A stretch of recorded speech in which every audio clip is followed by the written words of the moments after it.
Hello, everyone, and welcome to the American Medical Student Association National Primary Care Week webinar on remote area medical. We have Stan Brock joining us today to talk to us about remote area medical. And he is the founder of the organization, actually, and they do a lot of awesome work providing medical care to those who don't have too much of it available to them. So I'm going to go ahead and turn over the floor to Stan Brock and let him tell you more about all the amazing work that he's been doing. Well, thank you, Jenna, and thank you, everybody, for tuning in. Remote area medical historically began its mission, so to speak, down in the remote part of the Upper Amazon in what used to be British Guiana, now called the Republic of Guyana, where I lived for many, many years, together with tribal groups such as the Wapushanas. But this was an area so remote, and I'm talking now about back in the 1950s and 60s. This was an area so remote that there were no doctors, and there were no nurses, and so the nearest doctor, in fact, was 26 days on foot through a narrow trail through the rainforest. So people became sick, even with quite what for us here in this hemisphere would be the sort of normal things that happen to people. They get measles or they get the influenza, but those were devastating diseases for those people that had never had any exposure to them. Anyway, what happened more recently in 1985 was that I founded the organization Remote Area Medical, or RAM as it's become called, here in the United States. And pretty soon, instead of concentrating our efforts overseas, we were getting lots and lots of requests for help here in America. We're based in Knoxville, Tennessee, and at this point in the life of remote area medical, we've had something like 85,000 volunteers in the field since the life of the organization, and we're just coming up on our 740th special operation. We did one last week here in Appalachia, up in Grundy, Virginia, near the West Virginia-Kentucky border. And we'll be doing veterans this weekend here in Knoxville, but then the week after next, we'll be all the way across the country in Seattle with what promises to be a large operation there. So I welcome any questions that you folks might have, so please go ahead, don't be shy.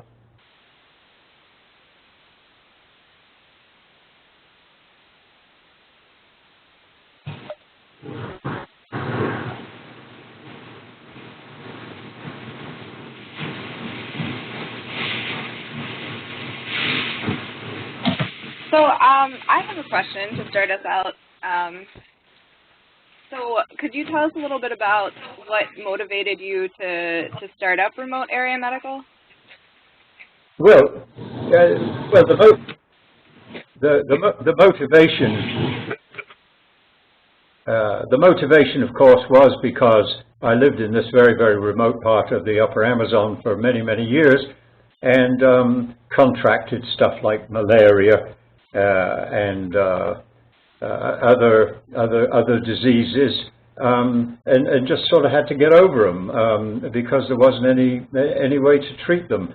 So that really was the motivation, really as simple as that. In fact, I had a very, very serious accident at one point when I was still a teenager down there, and that's when somebody told me, well, the nearest doctor's 26 days on foot from here, so you better get over it, which fortunately I was able to do so. The interesting thing about what we do here in the United States is that, and we've held our special operations, which are mobile operations, and you can see all about it on our website, which is www.ramusa.org. And we do these things all across the country. We've held events in California, in Los Angeles, and 2 weeks from now we'll be in Seattle, and we've been to other places, such as during the Katrina crisis and after the Katrina crisis in New Orleans.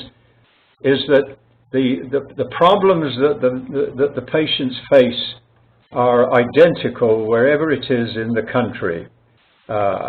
They predominantly attend our free events to get dentistry and to get vision care and to get a pair of eyeglasses that we make for them free of charge with our mobile units.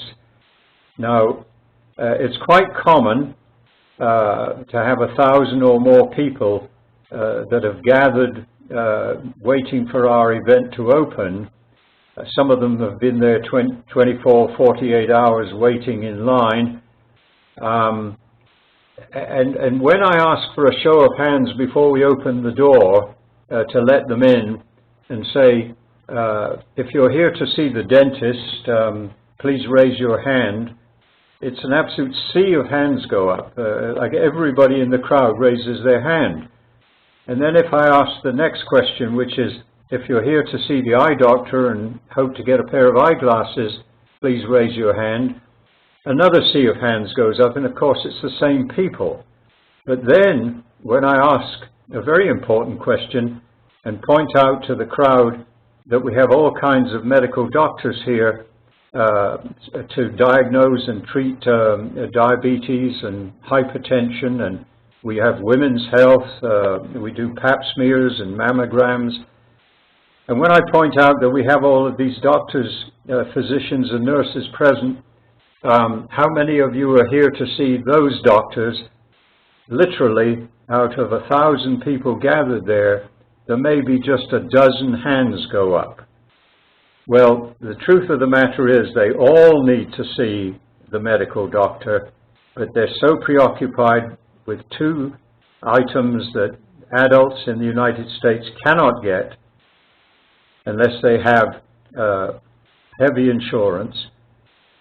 And those two items are dentistry and vision, and that's why they're gathered here at our events.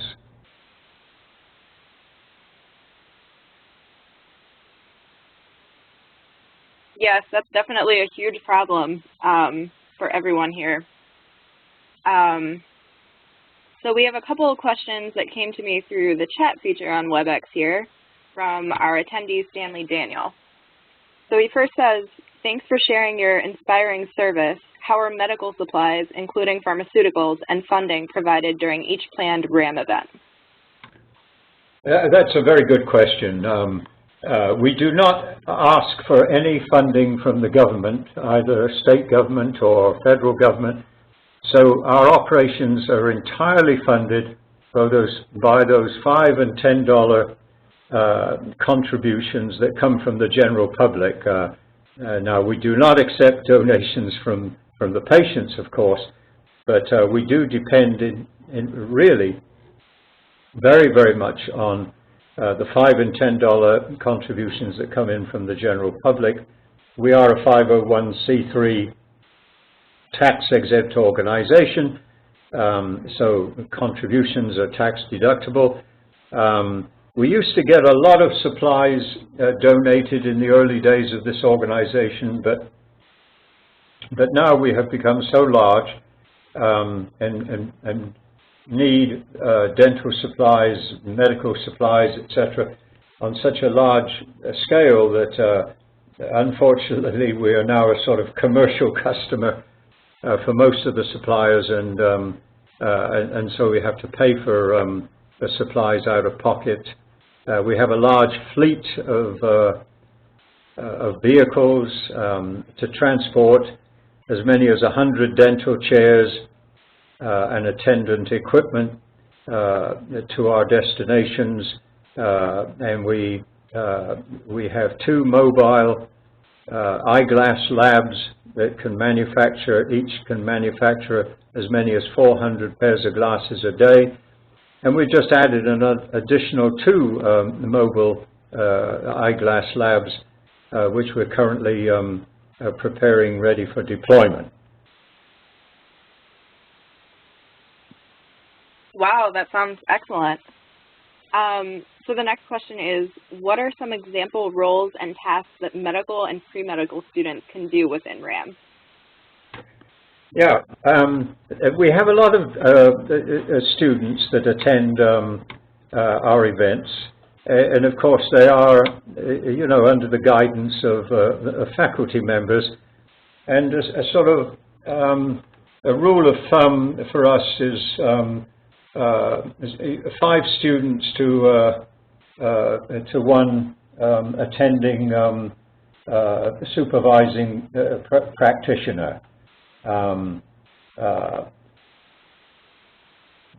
For example, in the dental area, where 60 to 70% of all of the patients are there for dentistry, these 4th-year dental students from schools like the University of New York at Buffalo are not only are they extremely helpful and able to do a lot of work under the supervision of the faculty, but it's an incredible learning experience. I frequently hear from dental students that, gosh, I learned more during the 3 or 4 days at a RAM event than I learned all during the 4 years I've been at dental school. Well, what they gained, of course, was experience, and the same can be said of optometry and ophthalmology students. They get to look through those slit lamps at the back of the eye and see all kinds of diseases that they've read about in their school curriculum, but now they're seeing it for real and talking to patients who are, you know, afflicted with these problems. So it's a great experience for medical students of all types. Sure. Speaking as a 4th-year medical student, I can definitely say there's no better place to learn than in the field. So the next question is, if we have colleagues that might be interested in volunteering their allied health skill sets, are there opportunities for pharmacists and physical therapists and that sort of professional to be involved as well? Yeah. In fact, in a recent RAM event just last week up in Grundy, Virginia, there was a school of pharmacy there with a contingent of pharmacy students, and also from there were people there from 2 schools of osteopathy, and they were able to get hands-on experience with patients. So yeah, these opportunities are very present for students of many different specialties. Excellent. Thanks so much.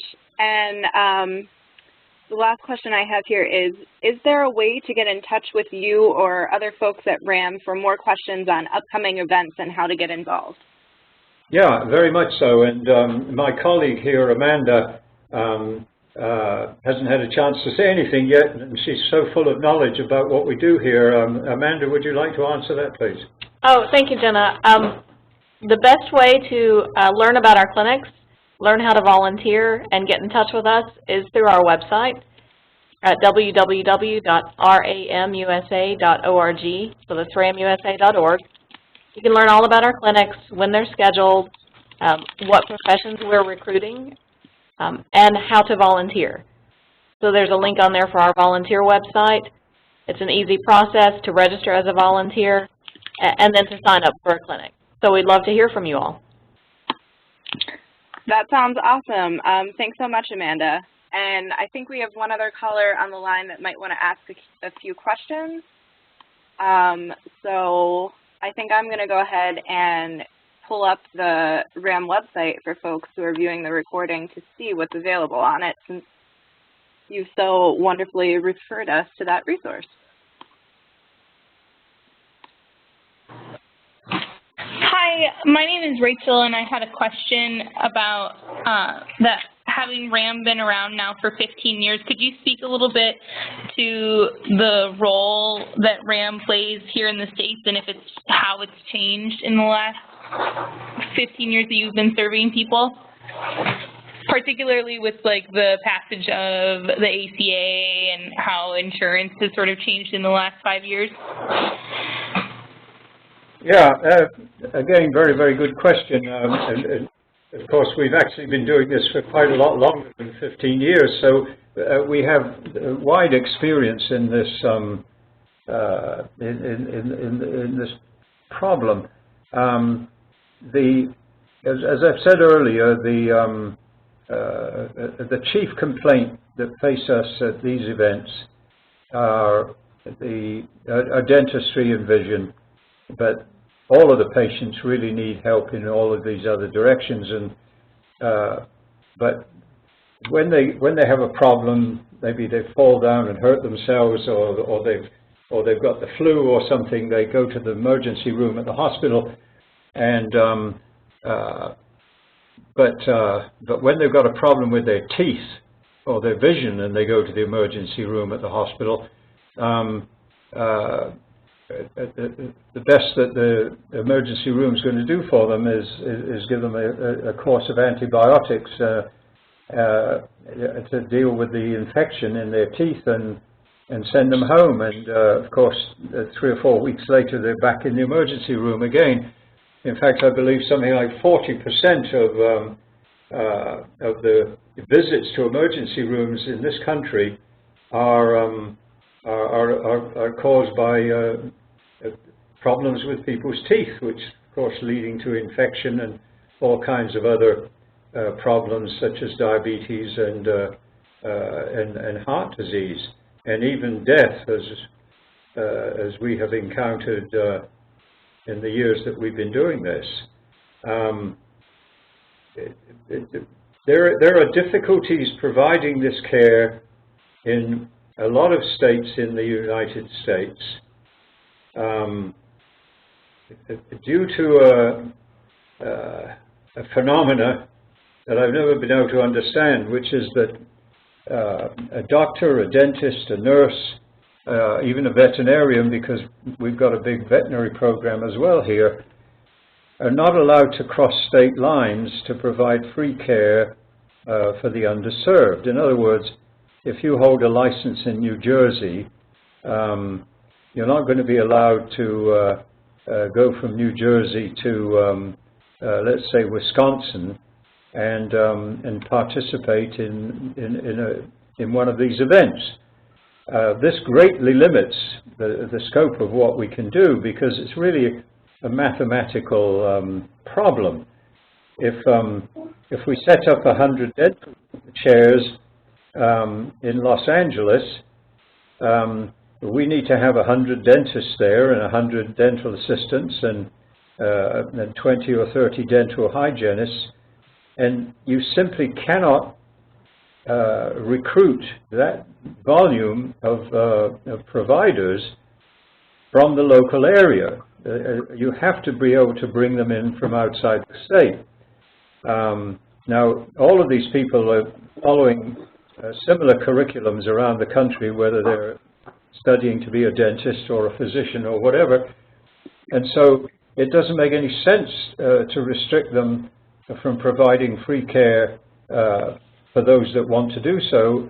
And we've had over 84,000 volunteers in the field, so it's obvious that there are a lot of people out there that want to help, who call us up and say, hey, it's easier for me to donate my services in Guatemala than it is in my own country. Now, we've been campaigning, and I've appeared 3 times before Congress on these issues, to see if the laws cannot be changed to allow doctors and nurses, etc., to cross state lines. We did change the law in 1997 in Tennessee, And since then, 11 states have followed the Tennessee model. But that leaves a lot of the country that's difficult for us to provide these services because of the restrictions to doctors crossing state lines. Now, the other part of your question about the Affordable Care Act, it unfortunately does not seem to provide dental and vision care for adults.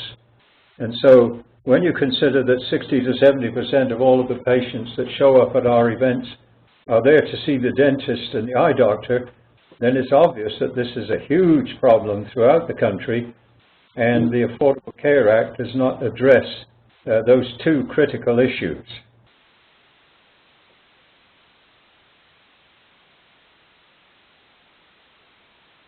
Great, that's definitely a challenge. It is indeed. So we have a question here. Let me see if I can find this.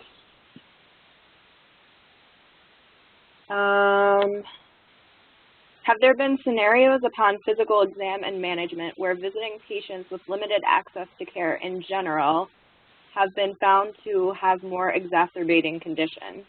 If so, what kinds of steps and measures are followed in such a situation? Yeah. Well, this is the issue of follow-up, because all the services that we provide are free.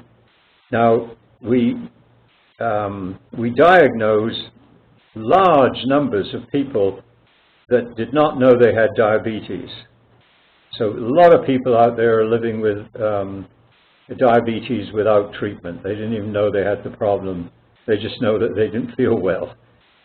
So diagnosing people with diabetes and hypertension are two huge problems that we're confronted with at every one of these events. Then, of course, there are other things in vision like glaucoma and cataracts and even more serious eye diseases than that. We try to get some type of follow-up for these people, but again, we have to try and find free follow-up care, because if it's not free, then most of these people are unable to take advantage of it. So we do the best we can and to find follow-up sources in their local community that will take care of them. Sometimes we're successful, but sometimes we're not, and so that is an issue that we're continually having to deal with. And another big issue too is that we do such a lot of full mouth extractions because people come in who've got a mouthful of terrible teeth, and we have to extract all of them. Well, those people need a set of dentures. Well, we do try to make dentures, but when you consider that at one of our annual clinics in Wise County, Virginia, where we see 3,000 people in 2 days, we recently extracted around about 4,000 bad teeth in that 2-day period, and we only filled just under 2,000 teeth. So the ratio between teeth that cannot be saved and those that can is 2 for 1. In other words, other diseases that we encounter not infrequently will be cancer of the mouth, oral cancer caused by tobacco,